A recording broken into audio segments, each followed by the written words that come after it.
is the Team Bubba podcast. Introducing first, the one and the only, Mr. Barry Bigham.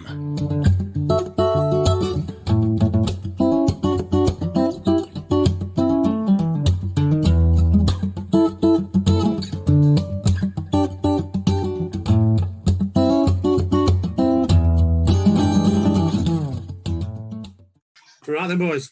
Good afternoon. What we've done today... Afternoon, boys. We've just got a bit of a get-together with us, the three of us, me, Larry, Billy.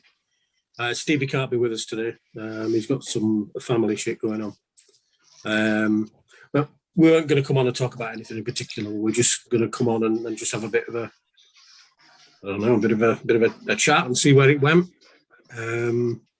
But while we're talking offline before we came on, which does happen quite often, we thought we were discussing things about censorship on YouTube and what makes it difficult for people who want to put content out, knowing that you could just get booted off. And we were talking about it offline, and it was the way the conversation was going. It should really have been online, really. So that's what we've done. We've just come on and just press record, and let's just see where it goes. But what we were saying was that the algorithms and the censorship that's on YouTube, you just really got to be careful what you say. You can't say the C word. You've got to say something else. You can't say the V word. You've got to say something else. Otherwise, it'll get picked up and you'll get a flag against you. And that's a sorry state of affairs for me, because that's your freedoms of speech, Con. Yeah. You not think, boys? Well, there's your communist state for you, ain't it, boys? Before we go on to do a podcast talking about current events, we've got to discuss all the fucking code words we've got to use. It's like fucking Nazi Germany again, innit? Using Morse code and shit. Yeah. It's the same thing. You feel like you're part of the French fucking resistance, don't you? Don't you? Sneaking around. Well, that is what it's like. We are like a digital resistance. That is what it is, isn't it? Trying to keep his heads under the parapet. It's like we are like digital resistance soldiers. I like that. But do you think this is starting to... Can we see light at the end of the tunnel now, boys? Like in this, I'm not talking about everywhere. It's certainly not in places like Australia and Canada and some of Europe. But in this country, it just seems like they're trying to lead us out of it here. Yeah.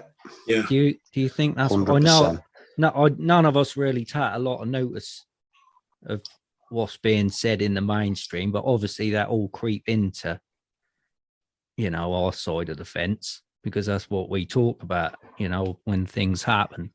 But it just seemed like they're actually now trying to undo some of the brainwashing and lead people back out of this. I mean, I'm hearing things like there's got to be no more boosters, passports. Hang on, I've got something on my phone. Let me read it.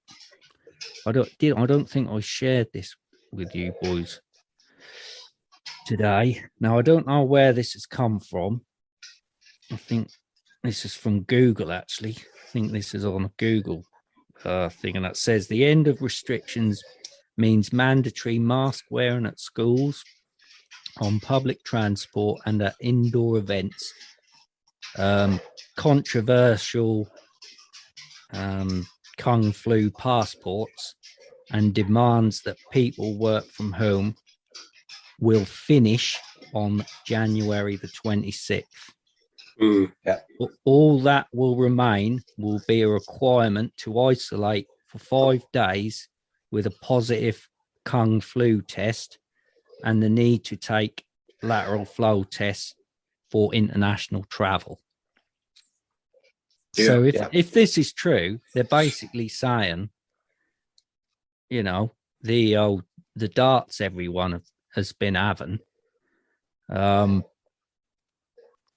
go on holiday, Now all you sort of need is a lateral flow test. Do you think we're beyond beyond that point now, that if that does happen, where do you think that people will lift their head up and go, what the fuck was that about then? Or will they just go, has it gone on that long now? Will they just go, well, thank God for that. At least we can all go on holiday again properly now. I think that'll be a bit of both. But as I was saying to someone this morning, well, let's get back to the Boris party. Everyone's talking about Boris resigning. Apparently, the investigation into it, he's refusing to resign until the investigation has been done, and the results of the investigation are got to be handed to him, right? But apparently, he's already sacked, or he's going to sack the other people involved in the party. So he's admitting that's wrong, but he's not walking himself. No. So I can't remember what I was going to say now, but they're all as bad as each other, though, aren't they? I mean, you've got Keir Starmer coming forward and saying he should be sacked. He should leave his job now, sack him. And then it comes out a day later that he did exactly the same thing, but it was classed as a work do. And you just think you're all the same. This is why I lost any faith in politics decades ago. I think even when I was a kid, I think when I was 19, 20-year-old, I weren't interested in politics, and I never discussed it. I weren't interested. And as I've got older, I became a little bit more interested in it. But I think when I saw it for what it was, which probably been about 2000, something like that, 2001, and I don't pay any attention to the politics side of it now, because they basically just slag each other off, don't they? And they're all about getting points on the board against each other.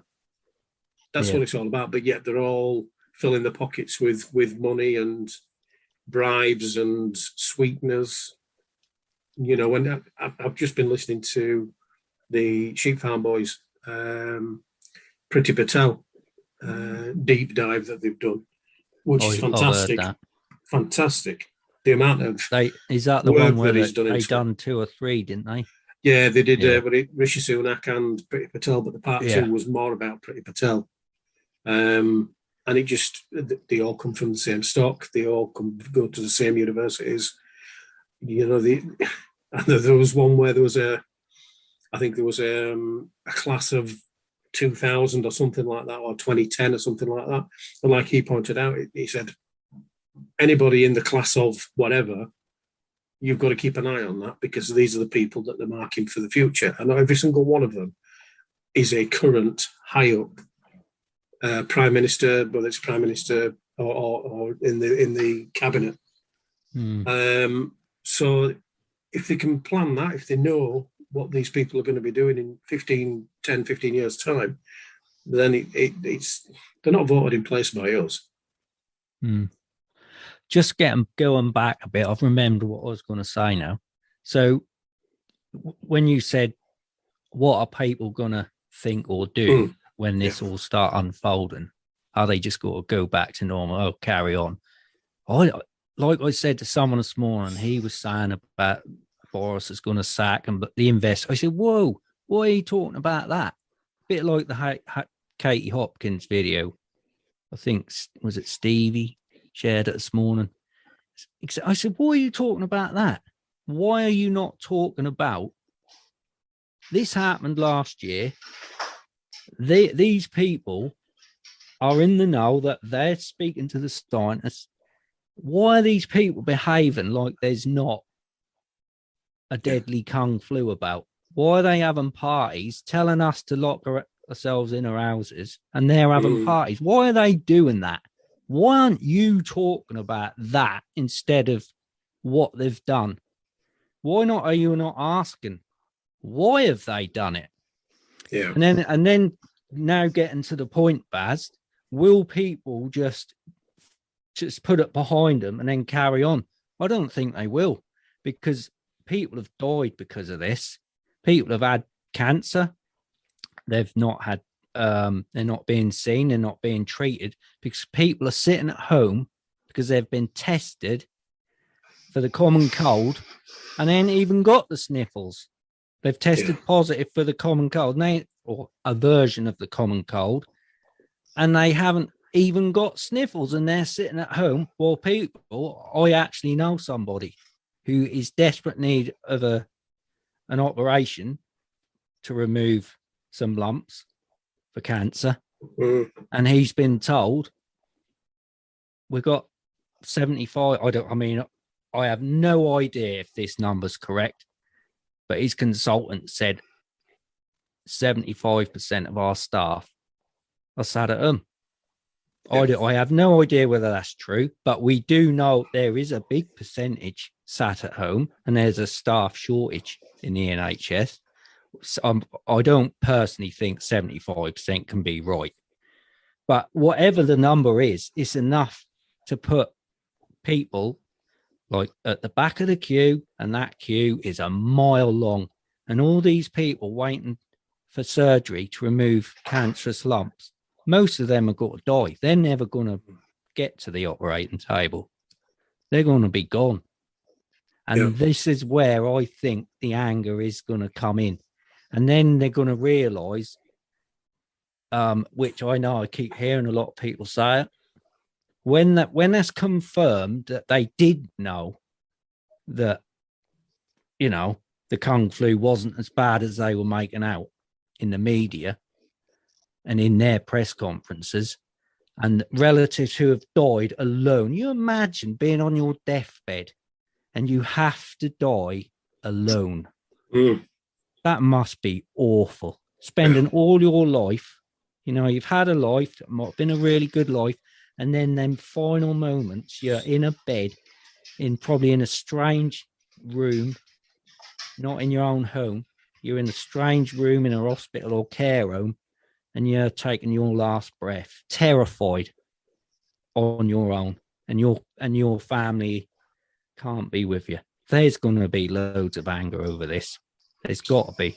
I hope so. There's got to be. Yeah. And I mean, you think about that, like you say, about those people on their own, they're people they've either been and probably fought in the war or contributed in some way, themselves or the husbands have, and obviously they've had to sacrifice and go through all the hardships of being the wife of a soldier and stuff like that. So you've gone along, all your ancestors before you, or that family line going back, could be hundreds and thousands of years, all the hardships, and you're lying in a bed in a residential home somewhere, like a fucking death camp, and your own blood, your own kids that you brought up and reared aren't coming to see you because they're in fear of some bullshit.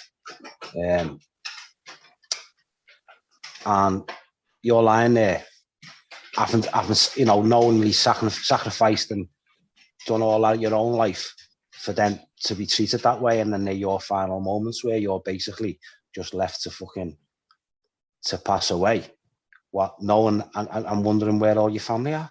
I mean, thank God, not like I never had to go through that. My granddad passed away the year before, and he was in a residential home. Now, if I was confronted with having to, leave him in there on his own, that would never have been an option for me. I'd have just booted the front doors in, gone straight in, picked him up and carried him home, and he'd have been back here living with me. How would you feel? It's like a major, it's like majorly disloyal for me when I think about it. When you actually think about if you were left in that position, I mean, it doesn't even bear thinking about, does it? Your own blood, your own sons and daughters could be sat at home saying, "Oh, we can't, some soy boy, we can't go and see our mum or dad. We're going to leave them there on their own on the dying days, because the government told us we can't." What kind of shit's that? And then and then there's the fallout with the kids. The kids are having to witness all this. Then you've got all these little kids looking up at mummy and daddy, who are supposed to be the ones, showing them the way. How is that going to impact them? You know what I mean? Going forwards, it's gonna be doing major damage on those kids as well. Yeah, it's isn't it? It's when you think about it. I mean, I know I'm getting down into the deep elements of it here, but you know, I think we all kind of get caught up in our day-to-day of it all, and we're trying to get through it. And a lot of people just seem to forget about what damage is being done here. You know, to the elderly and the young kids coming through as well. You know, they're attacking them majorly with the, you know, through the psychological ways of doing things. Not to mention trying to get the jabs into them. Mm. You know, it's well, it's like, you know what happened with my dad. I experienced that firsthand. The brainwashing there. Just for those, well, there's only you two that know. Nobody else knows. But my father was diagnosed with cancer of the bowel, and he had to have it removed, and that happened just as lockdown hit. They kept his appointment, his operation. He went in. Nobody could speak to him. This was right at the very beginning where they didn't even allow phones in. You weren't even allowed to speak to anybody. And I think once a day, his wife was allowed to ring and ask how he was, but he couldn't speak to her. And my dad was in hospital for weeks without speaking to anybody, and all he was doing was watching the TV and listening to these nurses telling him how bad everything is, and he's very susceptible to dying from the Kung flu. And he came out a broken man when he came out of the hospital. He was a totally different person, and he wouldn't allow me to go anywhere near him, so I couldn't, because he thought he was going to die. His wife thought he was going to die. So the best thing for them to do was to, they call it shielding, don't they? The biggest fucking shit term I've ever heard in my life. It was in self-imprisonment, which is what it was, through the fear. He wouldn't allow me to go, wouldn't allow anybody to go and visit. They had some neighbours who did the shopping for him, and they'd leave it at the gate. And then they'd go out and they'd leave it in the porch for a day or two, until all the fucking virus went off it, because we were told it stays on for 48 hours or however long it was. So yeah, but even up until just before he died, earlier this year, when he went into hospital for some treatment, they told him, I'd spoke to him, weekly about things. And I think sometimes he humoured me, sometimes he kind of listened, but I think he paid more attention to the mainstream media than anything else. And I did say to him, just do me one thing, whatever you do not get the dart. Don't. It's the worst thing you'll ever do, as you are now. And he went in for having a catheter removed, or we were being replaced. And when he went in, they told him while he was there that he had to have the jab, otherwise they wouldn't see him. And I didn't know this until he died. But when he died, he didn't die from cancer. He died of a heart attack. About a month after he'd had his arm spear, or whatever we're going to call it, to get away from fucking YouTube censors. So they killed my dad by allowing this experimental, untested poison to be put into his blood. He was going to die of cancer. He was. I was ready for that. But when I found out that he had a heart attack and not the cancer, it was like, fuck off. You absolute bastards. And I'm not the only one. And I know I'm not the only one. And I'm not feeling sorry for myself. And there are people who have had it worse than that. But yeah, I'll never be able to forgive anybody for that. And people need to swing for this. Whether that gets picked up on the censors, I don't know. But I feel that passionate about it. That's why I did a podcast last night. Well, it was just more of a conversation with my wife, because she went into hospital at the peak of wave 2, January last year. but that's going to be going up in the next few days, and that's highlighting the treatment in the hospital by the nurses mainly. The doctors know what's going on, but the nurses don't. The nurses have been put up on a pedestal, and then those that are there, some of them are absolutely loving it. Some aren't. Some know what's going on, and now it's all coming out into play now, isn't it? Because they're being mandated, which hasn't happened yet. It's all been a threat, hasn't it? So all these people that have left their jobs, they shouldn't have done that. They should have stayed where they were, because you can't do that unless it's legally enforced. And then I still think it's on pretty dodgy ground because, as we know, with the Nuremberg Code, which was put in place after World War II to stop the kind of thing that happened in World War II, whether you were a Jew, whether you were Russian, whether you were German, or whether you were French, things happened to people, and English as well. Things happened to people during the war that shouldn't have happened. And this is very similar to this. Now you can't, bodily autonomy, you're allowed bodily autonomy. You're allowed to live your life. You're allowed to a private life. So the minute somebody says, I've got to go to work, I won't be having that. But I'll be explaining to them that how can they justify for enforcing me, wanting me to put something in my arm, in my body for the 10 hours I'm at work. What about the other 14 hours I'm not at work because it's still in my body?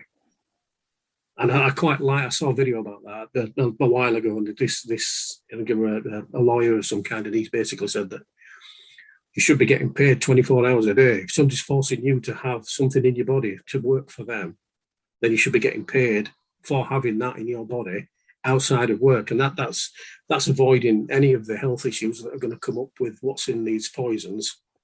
It just shouldn't. People should need to be really careful about the choices they make now. We've made our choices. We know where we're going. We know what we are not doing. But there are others who, for one reason or another, are quite happy. No, sorry, not quite happy, but feel forced to have one of these darts put in them to keep the job.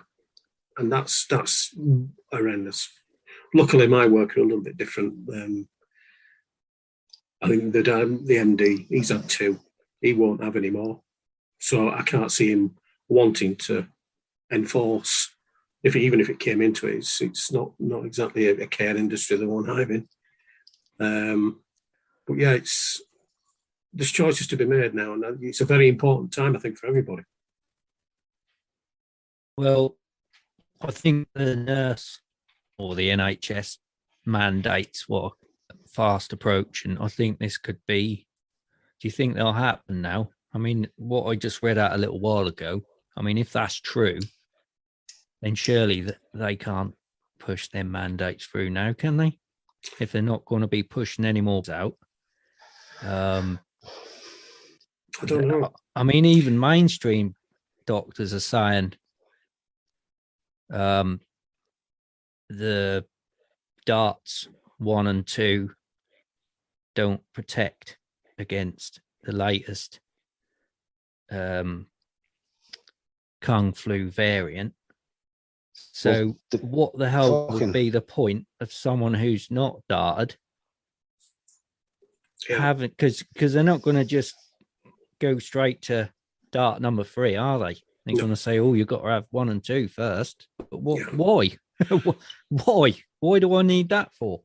But it isn't dart 3. I've seen 2 things regarding this. I've seen someone say dart 3 is dart 1 and 2 combined, because apparently dart 1 there's less content than dart 2. I think one's about 20 milliliters or whatever it is. What would it be? Milliliters? Yeah, probably. Something like that. And dart 2 is 30. And then I heard them claim that was 50 was them 2 combined. But then I've heard someone else say again, this is not me stating a fact or anything. This is just what I've heard people say. But the second one, now this was Jimmy Dore. Jimmy Dore said this, I think. Hang on. Pretty sure it's Jimmy Dore. And he got his guy, because the other guy sit beside him checking stuff, didn't he? They're always Googling stuff. And he actually went on the website of the manufacturer. I won't name him. And I think he said Dart 3 was the equivalent to Dart 2, I think. So it was just another dart. There's nothing special about it. And now that same company is saying that they are rapidly creating a dart to cover the latest variant, and it will be out in March. But everyone's going to have had it by then, aren't they? Yeah. So what's the point? So I think if the media are talking like this now, and definitely a lot of the mainstream doctors who have gone along with all this are starting to say, well, enough's enough now. This latest variant is not what it's been made out to be. Everyone's been darted. There's no need for lockdowns. There's no need for this. I'm even hearing them saying there's no need for testing. Testing is causing endless troubles in every. I mean, look at the football. That's all getting cancelled just because one or two members are tested positive, or players are tested positive, and there's nothing wrong with them. Yeah, you've got Djokovic can't defend his title now again this week. It's starting to get more high profile. That's been a circus, all that, isn't it? An absolute circus. I mean, what has all that been about? Really, what is the point of all that? It's done them no favours, has it? Is it whatever to, they try to do, try and make an example of him? It looks like they're flexing the muscles a bit, aren't they? Yeah, I think if they'd have let him in and let him continue, they'd have looked cunts, basically. I mean, they look like cunts anyway. But to those who believe everything that's going on, that would have been a major, hang on a minute, moment. So I think to look at a bit of a dick in front of the world is not an issue. To look a dick in front of the people that you're meant to be looking after and governing, I guess, that would have brought a lot of question marks up. I think if they'd have let him go and let him continue and come in and play. Mm. Plus, he would have gone on then for weeks, wasn't it? So yeah, but it's gone fucking bonkers, Australia, hasn't it? Let's be honest. I mean, yeah, if we've said since the beginning, well, before all this, obviously we needed something to happen, but then when all this started happening, I don't think we could quite believe it, could we? But I mean, the way it's happened, we were saying back then, what it still stands today. If this totalitarian tiptoe that they had, it's like that boiling a frog analogy everyone uses. If they would have just kept creeping it along the way they did, I don't think we'd have had any chance. It would have happened slowly, more, sinister, crept along. But obviously, when all this is blown up, this has completely changed it now. And we're seeing it with Australia to the point where, I mean, in 2 years, looking back at how things have changed, the awareness levels of people and how the whole world's changed in 2 quick years. Australia is the main one that you can look at now and say, you're just making it obvious to everybody. You haven't got to have much going on in between your ears to realise that there's serious fucking shit going on wrong in the world. You look at Australia. If you're Australian, there's no getting away from it, is there? And they're the ones who seem to be like really stamping down with that jackboot, don't they? They're the ones who seem to be the worst really ones. going for it. But Dan Andrews and the other fellas just come out talking to them all like, you know, he's like they're all school kids and he's the headmaster. That's how they talk to them on the news over there. And you're like, how are people over there accepting it? You know, people who normally would have just turned a blind eye, got about the day. And we've been saying to people for years, it's going to be on your doorstep soon. It's going to burst your bubble one day. You know, that people, because people have always said to us, haven't they, well, why are you bothered? You know, there's nothing you can do, you know, all that shit. And we've kind of known all along that this was where it was going to lead. I don't think we all realised it was going to happen so soon in our own lifetimes, but obviously it has. But, you know what I'm saying? If we were looking back on it now, I'm positive about it. And like you're saying, Larry, about in the beginning about, does it look like they're pulling back a little bit? When you look at it in them terms, yeah, I fucking do think they're pulling back. I think they're absolutely shitting themselves now, because I think they had plans. This has all been rushed. I think this was all supposed to be rolled out around 2025. And for some reason, they've dragged it forward 5 years, which is a sign of desperation straight away, for whatever reason. And I think they've basically done too much too soon. And it's just woke far too many people up. And I think their audacity is just going to play against them. I really do. All the signs I'm seeing now, just looking at the mainstream, is even in the mainstream media on like see your GMTVs and all that. All I'm seeing is little things coming out on the news where it's basically coming out on our side, where they're starting to talk about things that they would never have talked about over the last 2 years. You know, the whole narrative seems to have changed. It's like they're being led by somebody saying, okay, pull back now. We've got enough arm spears in people that we wanted to do. But the only way we're going to get many more. So it's time to start to back heel and try and get out of this with as little damage as possible. I think your Boris's and that, I think they're being lined up personally. Like Hancock, the other fella, I think they've got exit strategies planned along the way.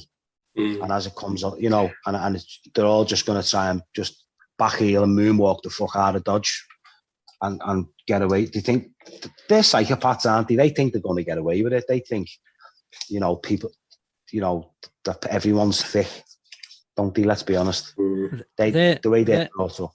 Sorry, mate. They're going to definitely have to bring out the biggest distraction ever when they step back from this.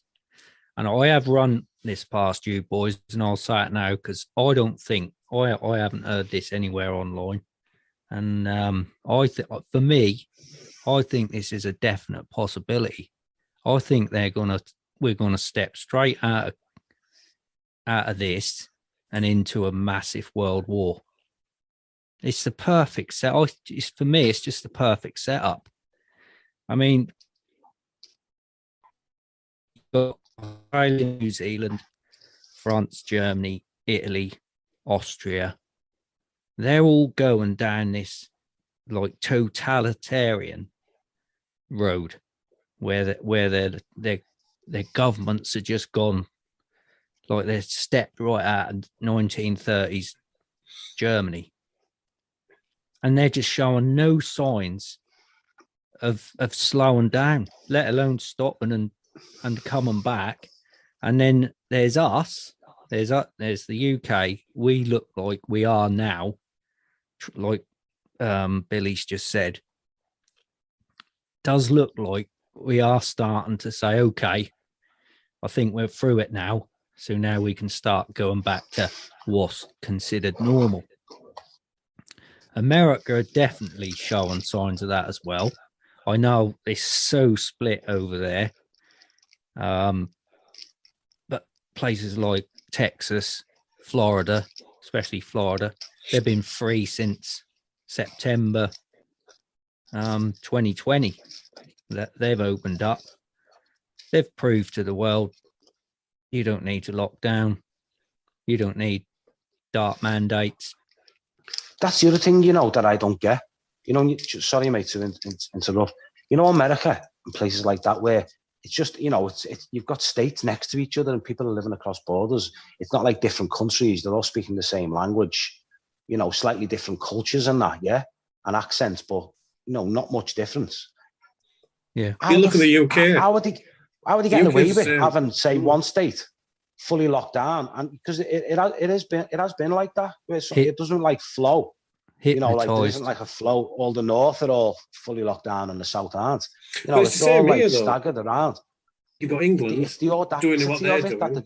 Yeah, but Scotland and Wales, yeah, they're going down that Nazi route, aren't they?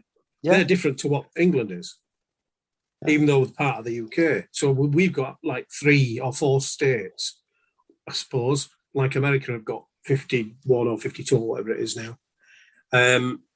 And they're all like Canada, independent. It's Canada's really heavy. Yeah, Australia, they've got their own states. You've got Victoria, who are really clamping down on absolutely everything. And then you can cross the border and go into the next state, but you can't come back until you've had this test and that test, because the other state are not doing what Victoria are doing. But isn't that fucking weird? It's fucking weird, that, ain't it? You know, do you think they're like strategic places? Do you think they're like points? Well, this is what, or do you think they're just feeling this, you know, society out as they go along? This is what I'm getting at, boys. They're literally splitting the world up. So some are going down this mental route, and then others are going to step back from it. UK, America, and then just like World War II, we come along, save the day, got to save people from all these, you know, dictators. What I'm getting at, you know, like say the masks, for instance, people have said that, you know, the masks are used as an indicator for them to know how many people are complying. You know, it gives them a good visual indicator of how many people in that country or whatever state are actually going along with it and who aren't.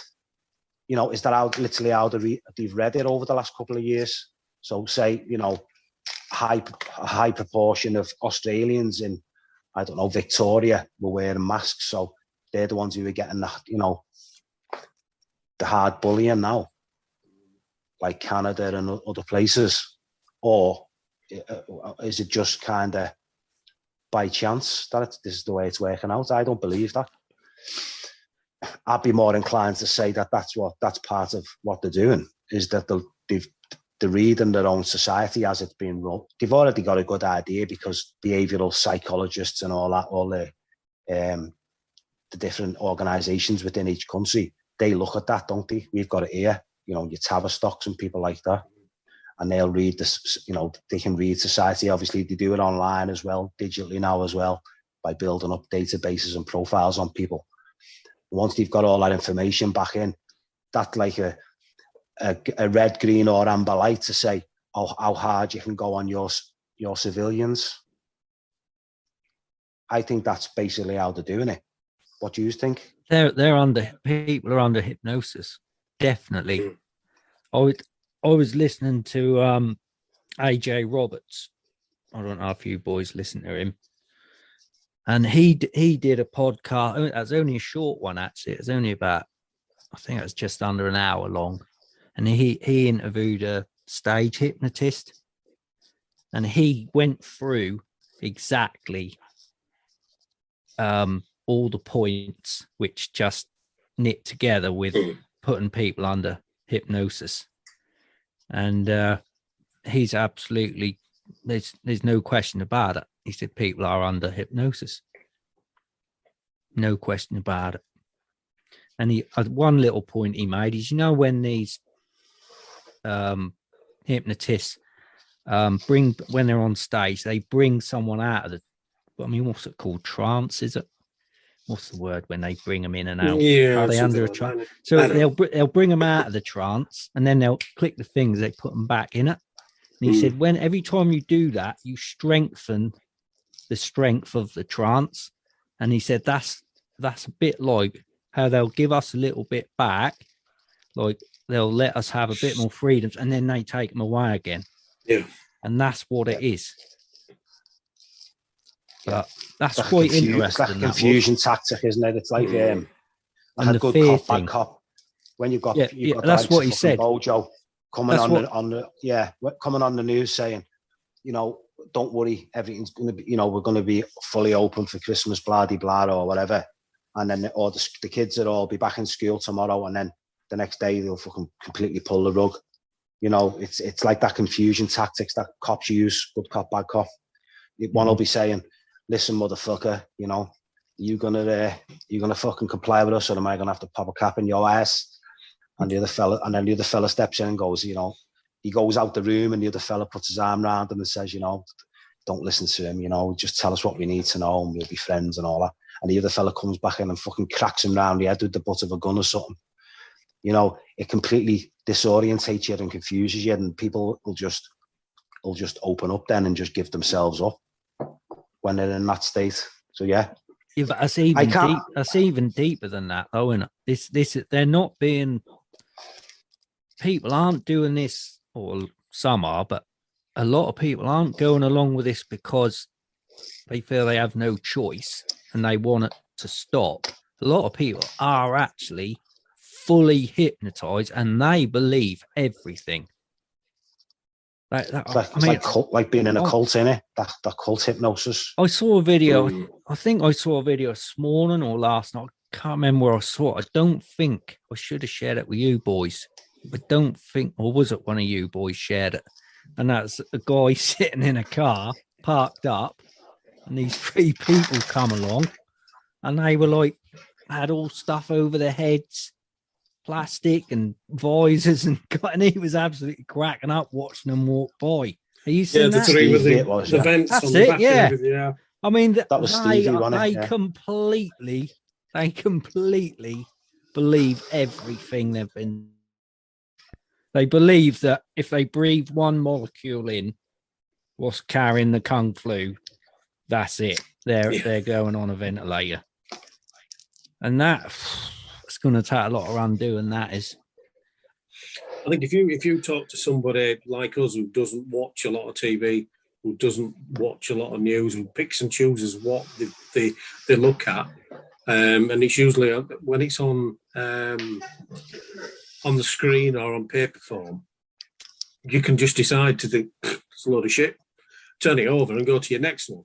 Whereas these people who watch Coronation Street and EastEnders, all these soaps, they all just, everything's all done. They're all eating the teas. They're all sat down at 7 o'clock and they're ready to watch telly for 3 hours before they go to bed. Those are the people, because that's when they don't get up. They might get up and make a cup of tea or something like in Coronation Street, like they used to before. When they used to tell you that the electricity ramped up at advert times in the Coronation Street. But those are the people that live out of the television. Whereas we don't. I can't remember the last time I watched news. And when I did, I turned it off because it was like, fuck me, not again. I'm not listening to this bollocks. But whereas they will allow themselves, and I think it's gone beyond that now. I think they need it. They need somebody to tell them what to do now. They've lost the free will purely because in the beginning it was 5 o'clock every single day for 2 hours. We're going to tell you how bad this shit is, or how bad the models say it's going to be, or it could be. But we're going to put it across as if this is how it is going to be. And I think that's where the massive fear came from. And when they said, right, you've got to wear a mask, and right, you can't go outside, you've got to stay, right, you can go outside now. And it's always been instructions to do something. So I think some of them now are just in this, what do you call it? Libido, but it's not. There's a where they don't know where they are, they don't know what to do. Some of them just don't know what to do. We know what to do. We know we know to fucking ignore them because they're all fucking idiots.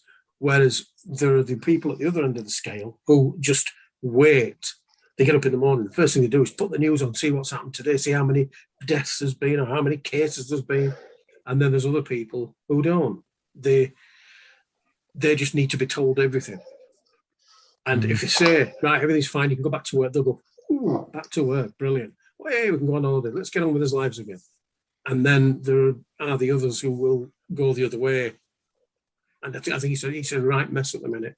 a rightness. But like you say, it probably is a prime time to have a war because those that sit in front of the telly are those that will agree with everything and go, fucking hell, yeah, let's kill them bastards. They're trying to do this and they're trying to do that. And we don't want that, which is what happened in World War II. And if you think about it, there isn't really any wars going on now, is there? not really, no. I mean, isn't it something like in the last, is it over 100 years anyway? America have had about 3 years where they haven't been involved in a war, innit? I think the Yemen one's still going on, isn't it? I think that's always been going on. They managed to manufacture bullets and bombs, didn't they, when everybody were locked down? Yeah, but we're not directly. Well, we're definitely not. We are we? Yeah, we're supplying them the guns and the weapons. No, I mean we're not dropping them. We're not dropping the bombs on them, are we? No, we just like got planes dropping bombs on them. No, we just like the blue touch paper and walk away. Absorb all That's what I'm saying. We haven't actually got. I mean, if you say now we've pulled out of Afghanistan, we are out of Iraq now, are we? What is the situation in Iraq? No, I've not heard a great deal about them. Same with Syria. Same with Syria. I mean, there's not really anything going on now, and you've got all these companies which are all linked to all the big players who make all the military hardware.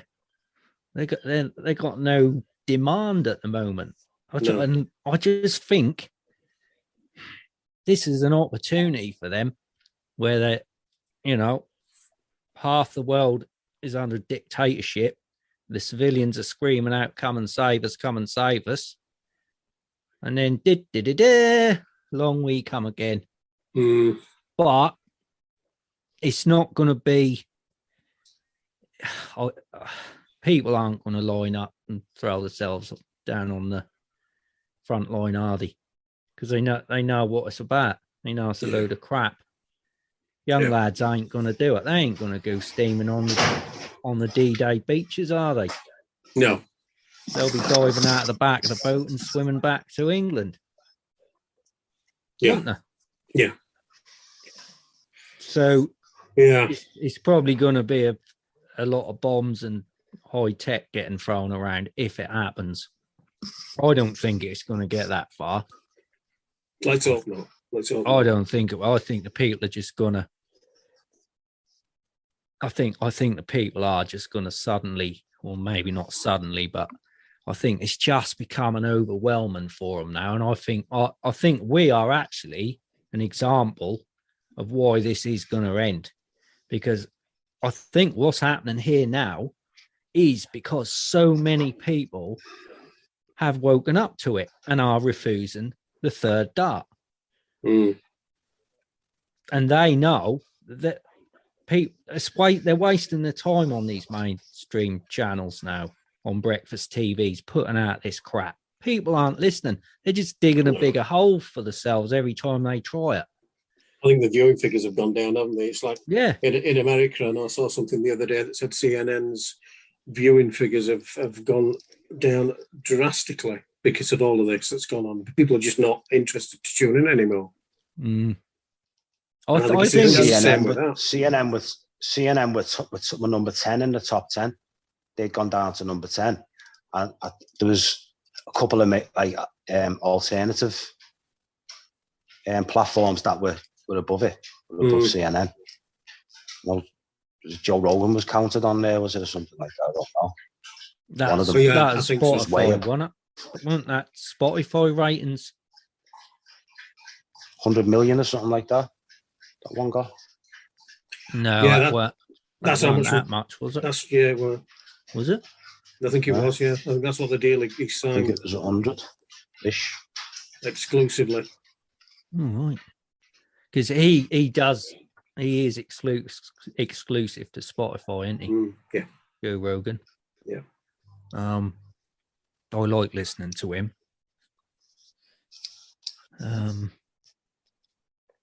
I had a just total change of the subject, but I listened to the Travis Walton one he did with him. That's good.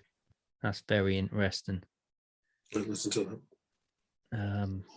He's obviously the guy who got abducted by aliens in 1975, I think it was. You know what I mean? Not off the top of my head, no. Fire in the Sky. Oh, yeah. Yeah. The film Fire in the Sky. When I think he said there was 7 of them, 7 loggers, and he got abducted and he came back. They all thought, or the community and the police thought they'd killed him, but he was returned about 2 days later, I think it was. But he interviewed him. That's well interesting, really interesting. But he's absolutely adamant that the ETs are benevolent. He thinks that because he was underneath the spaceship when they beamed the light down, that he was damaged. His health was like he suffered a massive amount of radiation, and he thinks that's why they took him on board and healed him. So, but the film will have you believe the total opposite. That's a long while ago I watched that film. That was I think I watched it. I think it was made in 93, and I watched it a few years after, and that's quite scary, the alien bit when he's on board. But he said there's a lot of things been changed from what really happened in the film. Like there was only 5 loggers in the film. He said there was 7, but they dropped 2 of them. But yeah, that's really interesting. Then I listened to his one he did with Bob Lazar. Yep. He did that a couple of years ago. That's really good and all. That's really interesting. And like I can't remember, I think that was off before we started. Billy, you said how he interviewed people. He's brilliant at what he does, isn't he, Joe? The way he get information, because that Bob Lazar one, he really did not want to do that interview. He does not want any publicity. He gets so much grief for it, and he didn't want to do it. But Joe managed to talk him into doing the interview. And then there was one point he said, "Oh, I really don't want to say this because I've never made this public, and I don't know if I should." And he's go on. He's gone. He talked him into it, and then he told it, and he did the same with Travis as well.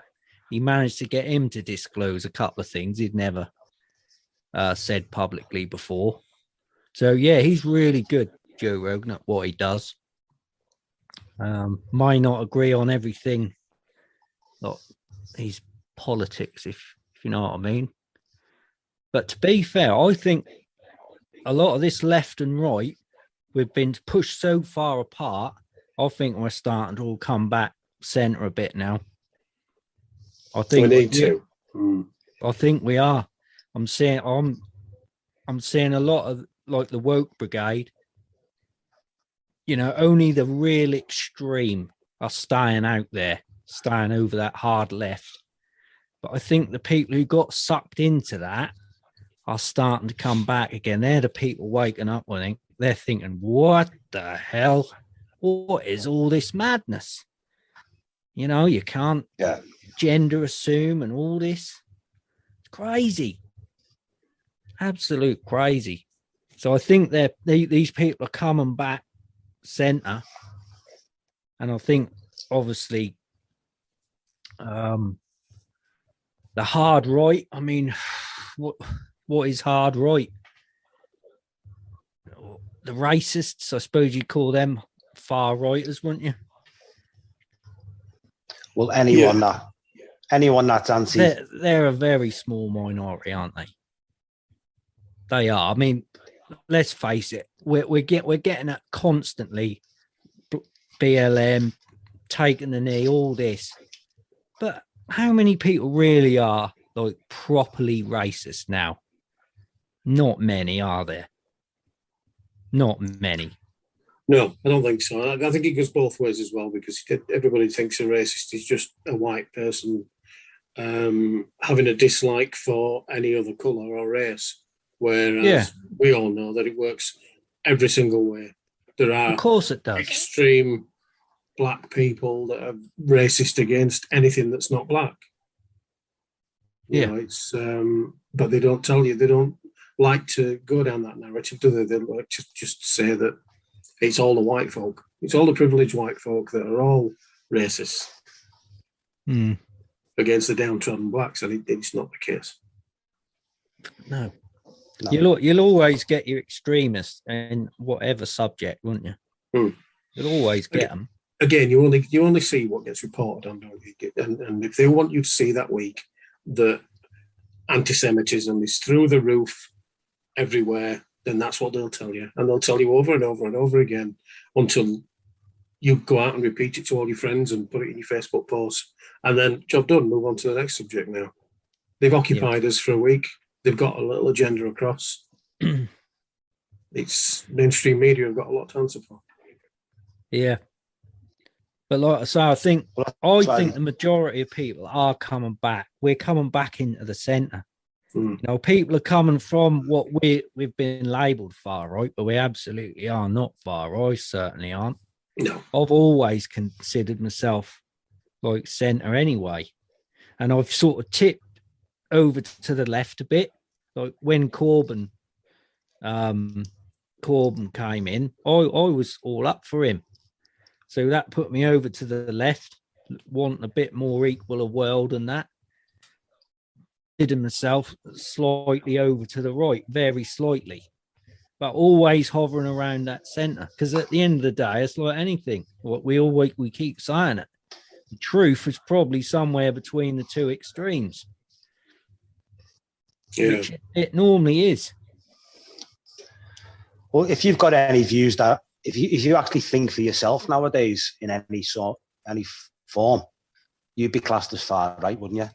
You know, if you've got anything to say for yourself or against, you know, the so-called authorities in any sort of way, and that's, you know, off centre away from what everyone else is saying in the group, that makes you far right, doesn't it? Straight away. You know, you'd be classed as a far right. So that there's so many far righters in the world right now when you look at the way the world's set up. But I think the lefties are the ones that have gone nuts, and I think they need to come back towards the centre far more than any far righter would, if you know what I mean, when you look at the two philosophies. But yeah, you're right. If you just sit in the middle, it's like everything's balanced, isn't it? You know, you can look at things left and right. It's all about being in the middle, and you can see things both objectively from both sides.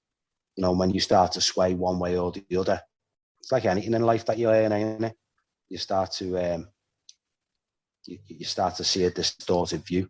I think there is one thing which, especially with Americans, that they're very pro-war, very, very respectful of military, aren't they?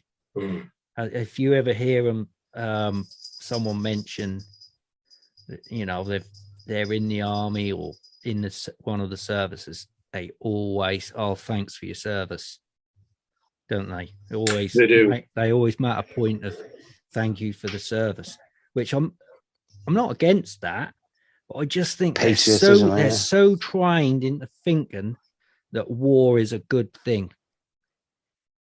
Do you know what I mean? Yeah. Or have I got that wrong? No, I don't think you have. I think it goes hand in hand with the patriotism, because they're so over the top of the patriotism.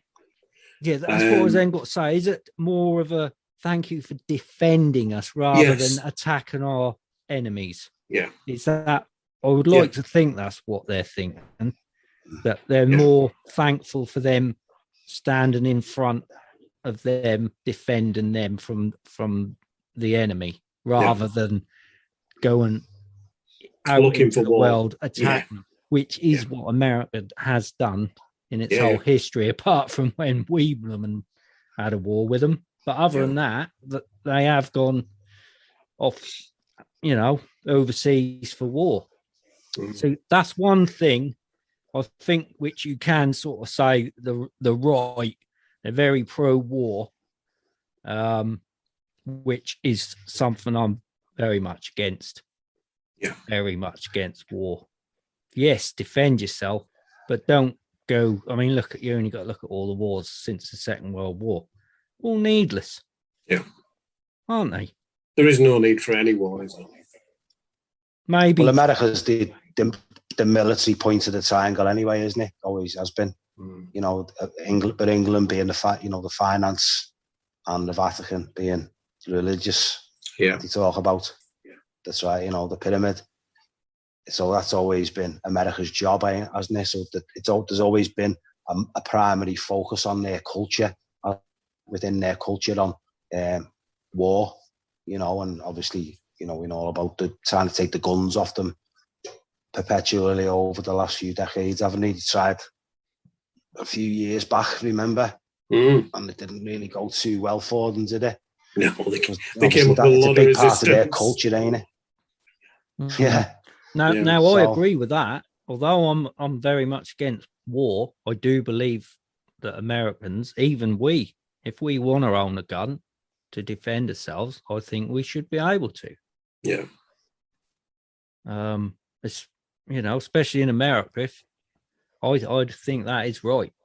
I think we'd be in a world of crap right now if Americans it's just the right to bear arms, isn't it? Yeah. It should be. They knew what they were doing. They don't want that when they drew that Constitution up, didn't they?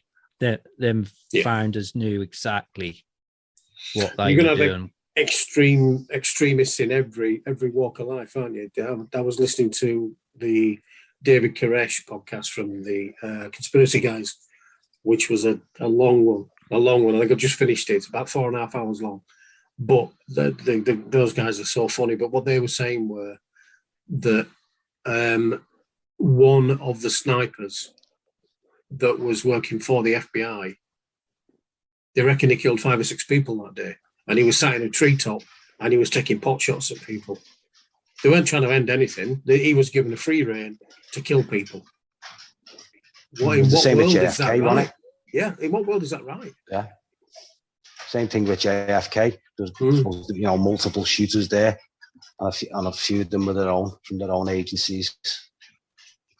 I'll tell you what, boys, we're going to have to do a review of 9/11, JFK to 9/11 one day. That'd be a good podcast. That is a brilliant documentary. I watched that again. Have you just given me a load of new research to do, because I haven't looked at this for years. I'm going to have to watch it, aren't I? I watched that. We spoke about it recently, didn't we, lads? Yeah, I watched that when I first woke up, really. About 9 years ago. And then, like I say, I watched it a couple of weeks ago, and I'd forgotten 90% of it. The detail, I knew the rough story around it, but the actual detail that went into making that documentary is unbelievable. How many shooters did they actually have there then? Well, it was a high amount of shooters, wasn't it? This is the thing. I think it was 9. It was 9. And not only did he tell you how many, he named them. Yeah. He named them, and he said how much they got paid. Yeah. They found all that out. Where they were, everything. The witnesses. That's a brilliant documentary. Absolutely brilliant. Yeah. No, I'll have to dig it out again. I'm sure I've watched it. Yeah, I mean, I've obviously got my own opinion on because I looked into this years and years and years ago. But you can't look at absolutely everything with a fine-tooth comb. There's just 9,000 a day. I mean, my job doesn't allow me to play podcasts all day long in my headphones, unfortunately, because that's something I would just love to be able to do. I've got to pick and choose what I watch and what I listen to and when I do it. This is why it's taken me probably 5 days to listen to that David Koresh podcast. I'm going to listen to that probably this week. Is that a recent one? 2020, I think it came out. Right. If you got a link for that, I just started it yesterday. chuck it in Started the it yesterday afternoon. I got about 20 minutes into it, and they are the rum, like, aren't they? They're funny. Yeah. The good lads. They have a good laugh as well. Like, it sounds all right. So yeah, just getting going on it myself. I think it takes them about an hour and a ones. half before they even start discussing David Koresh. They skip around it for ages, talking about all kinds of shite. But then there's some good information when they get into it. And again, they still step out away from it every now and again for 10 minutes, fuck about, and then come back to it again. It's I like their style. It's very good. I recommend it.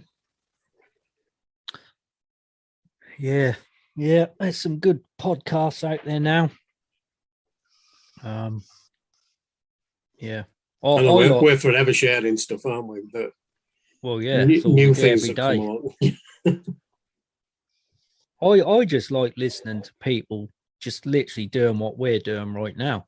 That I enjoy that more than like you listen like on Telegram. You'll listen to say a name. I won't name any names, but a name will do an interview with someone, and then that same name will then do an interview with someone else, and then someone else, and all you're hearing is the same thing, just a slightly different version of it, but it's the same information until something big's come in, and then that might change a bit.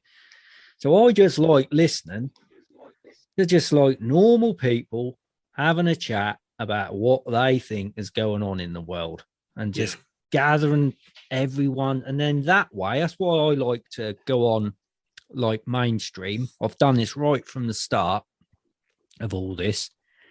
I like going on mainstream news articles, going on the comments and gauging what the general opinion is of that article. And there's been a massive shift from the start. At the start, you might have seen the odd comment here and there pointing out a few bits of truth. Now it's completely the other way. It's completely the other way. You've got to go on a right hard left wokey article to find even a balance. Now, I mean, it's so heavily weighted to the obvious now, heavily weighted that people are just seeing through all this now. I think Facebook's similar. You know, if you go onto articles on Facebook or, you know, go to the BBC Facebook pages, the comments on there, they're just loaded with people who just don't believe the shit anymore. Yep. But I don't think... I think it could be turning. It could be turning. It's definitely turning. We have known them to do things before that look like it's going one particular way, but then it doesn't. It goes back to how it was, or it gets even worse. So it's... I don't think anybody knows fully which way it's going to go, do we? The reason I think that we're on the turn is because the actual doctors who have been pushing all this are starting to flip it round now and say, you know, we need to move on now. We need to stop testing. Testing is the problem. You know, people are testing for something that even if they get it, they ain't going to, you know, not have the sniffles for a few days. And they might pass it on to someone who might have the sniffles for a few days. Come on. This is crazy. We've got people waiting for operations that'll save their life, and they are being denied that operation because people are sitting at home. Come on, we need to move on from this now. So I do think we're on the turn because these doctors, these scientists who have been propping this up, they are saying the right things now, or along the lines of the right things, shall we say. And I can't see them flipping back again. And I can't see another strain coming along that's got to suddenly put us, like, everyone back into fear again. Can you? Can you see that No. happening? No, but I don't understand. There's one thing I don't understand, and I was talking to the wife about it last night. Is the Nightingales that they've put back up again, or reimagined as something else. They announced it all. Yeah, we're going to be doing this. We're going to be setting these up again because we're going to be needing them because it looks like that's how it's going to happen. And they've not treated anybody yet again, like they did the first time they put them up. So why comment or why make a statement like that? That just to instill more fear again, because that's what it was. That's what it was. Fuck me, they're going to be spending millions on these hospitals again. Oh, fuck hell, they must be serious then. It must be going this way because they won't do it otherwise. Yeah, no, they will. It's a classic case of boy who cried wolf. It worked the first time. Do it again. I don't think it's going to work this time. People aren't believing it. They've told too many lies, and as we spoke, I can't even remember if we spoke about it on the podcast or actually whether it was before, but about the parties and stuff. The people who are telling us to be afraid clearly are not afraid themselves. Exactly. So most people can see that now. Yeah. And they lost them. That seems to be getting released on intentionally though, for me, in the mainstream as well. The mainstream seems to be really pushing the narrative that, obviously the politicians are at it themselves, and all these little things I'm seeing popping up. I'm thinking it is definitely an intent to backtrack and kind of find a way back out of all this for me, definitely, in everything that I'm seeing. That Danish newspaper, wasn't it, that was doing the rounds the other day, that said basically that they apologised to the Danish people and said, we've been hypnotised by the government themselves and we've pushed their agenda for too long and we're sorry. And it was like, that doesn't the Pfizer CEO has just come out, hasn't he? Has he? Yeah, the Pfizer CEO, Frank, what's his name? Frank fucking boring bastard or something his name is. Baller. He came out himself, the fucking president, and said basically the first two are totally insignificant in hindsight. Yeah, in hindsight, they don't really do anything. So you've basically you've just had the fucking first two for absolutely nothing. You know what I mean? And all this narrative seems to have just completely flipped. And it just seems to me like there's exit strategies everywhere now with all of them. It seems like they're all looking to jump ship and kind of just distance themselves from everything that's happened over the last couple of years as quick as possible. That's the way I'm feeling about it now. I'm quite positive. Yeah, but I don't think they can back away because there's nowhere to go. Because the whole world, you've got to keep the ball rolling to a certain level. But as far as anything mandatory being pushed, or I think, I don't see all this NHS thing going anywhere. I really don't. I don't see them being able to get into April and May and sack half the workforce. This has got to be really interesting what happened with this NHS mandate. Is it the 21st or 22nd, in it? Well, it was due last week. It was due last week, but they put it off. What is that for the first? For making it mandatory, isn't it? The other thing that takes the piss. I forget the date. Yeah, it was last week, wasn't it? 16th or 17th, or something like that. Yeah. The other thing as well, if they're talking about variants now, so obviously everyone that gets something now, it's the new one. No one. Funny enough, no one gets any of the previous variants, do they? Now it's all the new one. Pretty so much. They're telling these healthcare workers that they've got to basically catch everyone else up and get these two totally insignificant first two that the president's just come out and admitted, and then get the booster, and then get the number 4 as well, which will probably then be coming around in their schedule. And they're actually expecting all these healthcare workers to believe that, the ones that are already holding back. Do you know what I mean? See, I can't see how this can continue. I really can't. Even if they want it to, I just can't see how they can do it, because there's going to be a huge amount of people like say, yeah, I ain't having it. I'll lose my job. And then, I mean, the NHS is absolutely on its knees now. It's on its knees now. That you've got all people, you've got middle management and all kinds of people now. Sorry, like middle management and all kinds of people in middle levels in the bureaucracy are all being served, aren't they, by people to be told that you're personally liable. You know, and more and more the awareness is going around all them types of how the pharmaceutical and the government levels have all been taken out of the liability. So it's all being bounced onto them. And a lot of people have just blindly ignored it or have said, oh no, that can't be true. But now, obviously, the penny's dropping with them all now that it's getting so close. They're all starting to back down as well. Because they're finding all the higher level government officials who've been leaning on them in the hospitals and stuff are obviously letting them know now, yeah, well, it's nothing to do with us, which is what they always do, the politicians, don't they? They always say, oh no, and they'll bump it onto someone else, point over there.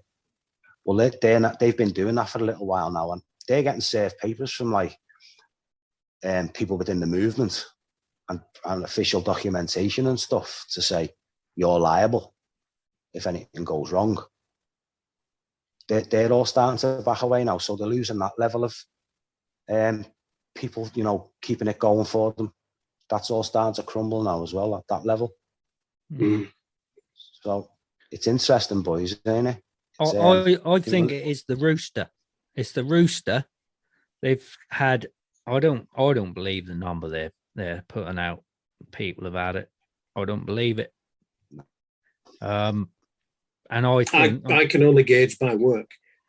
You know, I work in, as you know, I work in a place where there's 28 people in a factory. And I can only judge how many people have had this there as to how many people have fallen for it. How many have had the rooster? Right. Well, there's two of us who haven't had anything. Right. There is, I would say, half of them have had the rooster. See, that's a big number because everyone's eligible for the 180, aren't they? Yeah. Everybody's eligible for that, and I think they have been since before Crimbo, ain't they? Like over 18s, which is. And they've all had the Jim Bovard. They've all had the Jim Bovard since. Everyone. Yeah, yeah, they have. Everyone's ill with it, aren't they? You've all been off sick. Everyone you speak to, everyone you speak to, they're ill, and it is the ones who are double topped and 180. Three in a bed. Yeah. It's like a crazy game, innit? Crazy game of bullseye. But I think the Roosters what's done it. I mean, we were saying this months and months ago to each other, saying when they roll that rooster out, that is when people are gonna say, nope, not having it. And I think the government are now thinking, shit, they really have had enough. Really have had enough. I'm just reading what you're writing there, Baz. They really have had enough, and I think that's really shocked them. The amount of people who have said, "No, we're not having them more," and this is why they now seem to be. I hope they are doing a U-turn on it all. I think in our place we've got an older workforce, sort of 45, 50 and above. So there's quite a few people who are that, and I would say it's them that have had the majority. There's one guy who's got a son that is meant to be at risk, and he's had his. And whenever I talk to him, he's like, "I'm just going to keep getting them. I've got to keep my lad safe." And I'm like, "Really? Wow! I can't. I'm just the thought process still baffles me. It really, really does." I can just see fucking Bully going under the bottom of the screen now, like in slow motion. Wah, wah, wah, wah, wah, wah. Right along the bottom. Wah, wah, fucking miserably failed.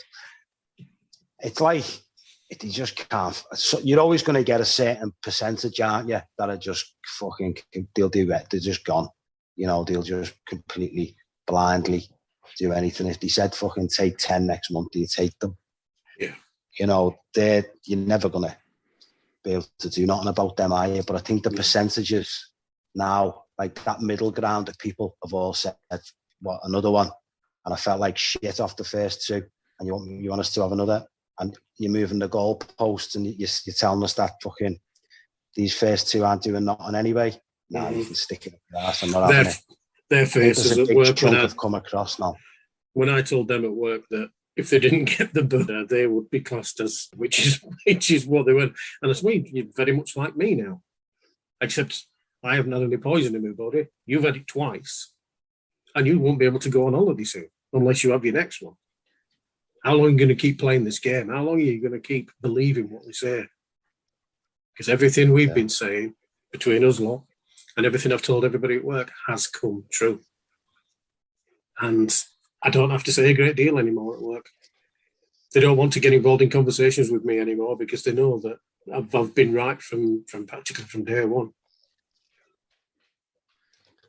The cognitive dissonance will be that strong that they'll be fucking going for a 9.5 finish, and they'll be claiming it was an achievement at the very end. They'll say, "Yeah, but I got a 9.5 finish. Look at that, fucking treble 20s in a row, and then got bullseyed at the end." They'll still try and claim that it was something fucking good. Yeah. You know, it's mad. It's like you're seeing all these memes going around of people who are like, I've got myocarditis or whatever, and and then they're saying, "Oh, but where you going now?" Then I'm just taking my kids down to get theirs. You know, just like completely oblivious to the fact that it could have possibly been that. They just will not have it, will they? No, just won't have it. You know. Yeah, it's mad.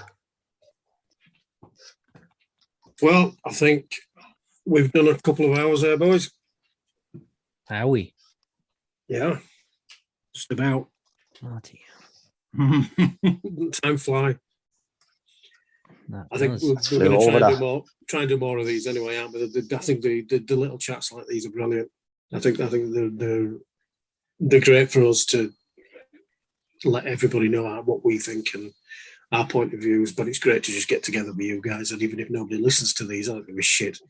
Actually, I'm quite happy to just sit and have a conversation with some good friends. And it's a shame that Stevie couldn't be with us today.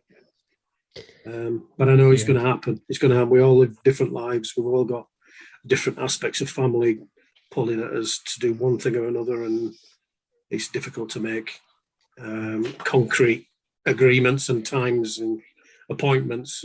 You just can't do it. So, you know, like we have said, if one of us can't make it, or two of us can't make it even, or even if three of us can't make it, we just do something and just get something out there. yeah, it's good. Yeah, cool. Well, I think at some point this week we will get the interview I did with my wife, who was in hospital during the second wave, in inverted commas. So that should be coming out soon. It'll give us something to listen to, and I'll let you boys have a listen first before we put it up. Yeah, looking forward to that, Baz. Yeah, looking forward to that one, mate. Sounds good. Sounds interesting. Right then, let's wind it up, and thank you to whoever's listened. It's been emotional, as it always is, and it's great to talk to you guys again.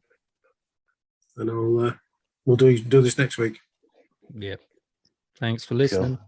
Thanks for listening. Yeah. Nice one. Bye. Bye. Bye.